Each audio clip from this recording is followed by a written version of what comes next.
Never waste a good crisis. And when it comes to the economic crisis, don't waste it when it can have a very positive impact. You never want a serious crisis to go to waste.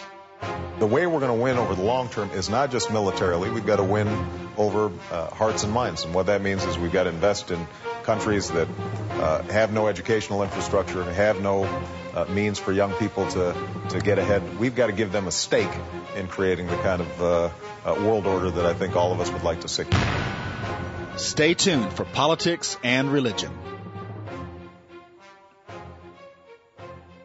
Well, that time has finally arrived. The plan is for the UN Security Council to vote this week on further Iranian sanctions. Here's the story.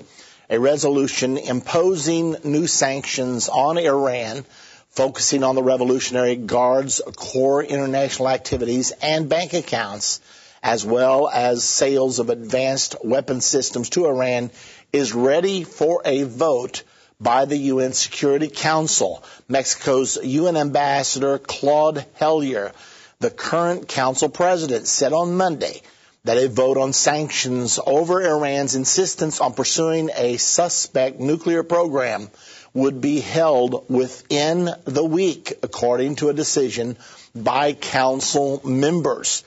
The final version of the resolution obtained by the Associated Press would ban Iran from pursuing any activity related to ballistic missiles capable of delivering nuclear weapons, bar Iranian investment in activities such as uranium mining, and prohibit Iran from buying several categories of heavy weapons, including attack helicopters and missiles.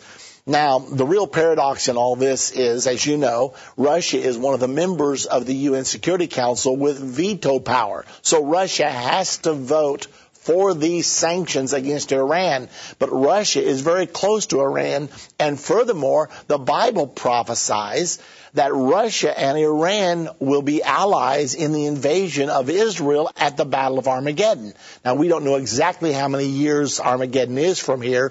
It could be 7, 8, 10, 12. We don't know for sure. We know that all of the conditions are shaping up right now. But to see Russia being forced by Barack Obama and the United States of America to sort of side against their ally right now, they're making sure that these sanctions don't bite too much, because today, just today, another story is breaking. Russia, Iran in joint venture for nuclear plant. Russia and Iran will establish a joint venture to operate Tehran's first nuclear plant, set to come online this summer. So right while they're announcing sanctions against nuclear activity, Russia said, oh, by the way, with the other hand, we are right now in a joint venture to open a nuclear plant in Iran, and that will happen before the summer is over. Of course, we're very much moving into the summer right now. Russia has been helping Iran build its first nuclear plant in the southern city of Bushehr since the mid-90s. But its launch has been marred by a series of delays, and the issue is hugely delicate amid a standoff over Iran's nuclear program. But listen to this.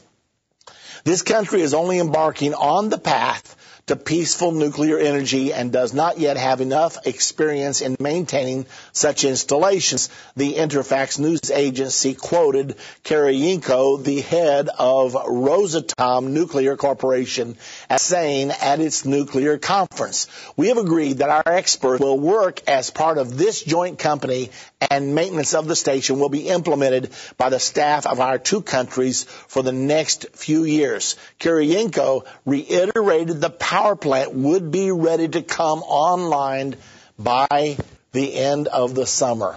So, who's Russia really playing ball with here? Well, if you know the prophecies of the Bible, you know the answer. Because Ezekiel chapter number 38 very clearly says that Gog, Magog, the chief prince of Meshech, will come down against Israel, and it says with her will be Persia. Well, Persia is the name that Iran went under until about 60 years ago. Iran is Persia. So they are going to be an alliance against Israel. Now, we've seen all of the sentiment building against Israel over the blockade of Gaza. And we know that Iran is even threatening to send troops down with the next flotilla of aid ships in order to break the blockade against Gaza. In the meantime, Israel's got a big problem because Hamas wants to smuggle in more rockets, more suicide bombing belts, more arms to use against Israel in the next outbreak of violence that no one doubts is soon to come. So here you have Russia playing both ends against the middle, and the whole world is so confused they don't know whether they're pitching or catching. But you know, and I know, because we have the marvelous advantage of the prophecies of the Bible telling us exactly what is coming. You know, Jesus said, I will do nothing except I first show it to my servants, the prophets. And that's the whole purpose for Bible prophecy. Jesus said, I tell you these things before they come to pass, so that when they do come to pass, you might believe. Now, that's what's going on in our world today. In 1906, at Azusa Street in Los Angeles, one of the greatest religious events of modern times took place. People began to receive the Holy Spirit just like they did in the Bible. Bishop Otis Clark, now 107 years of age, is the last known survivor of the Azusa Street revival, and he joins us today on Politics and Religion. Look, there are two things I don't discuss: politics and religion. In my house, we don't talk about politics and we don't talk about religion. I'll talk to you about anything except politics and religion.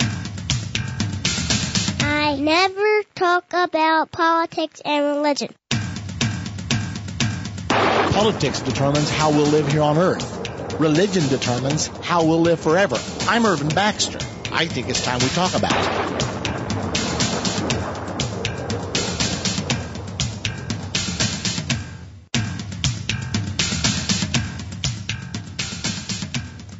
Well, welcome once again to this edition of Politics and Religion. This is going to be a little different today, but we're excited. Now, you have always come to expect prophecy on this program, and what we're doing today, believe it or not, is prophesied. I want to start off with the prophecy because I have with me today Bishop Otis Clark, and he was associated with Azusa Street, which was where God chose, a little over 100 years ago now, to, in a fresh way, pour out His Spirit.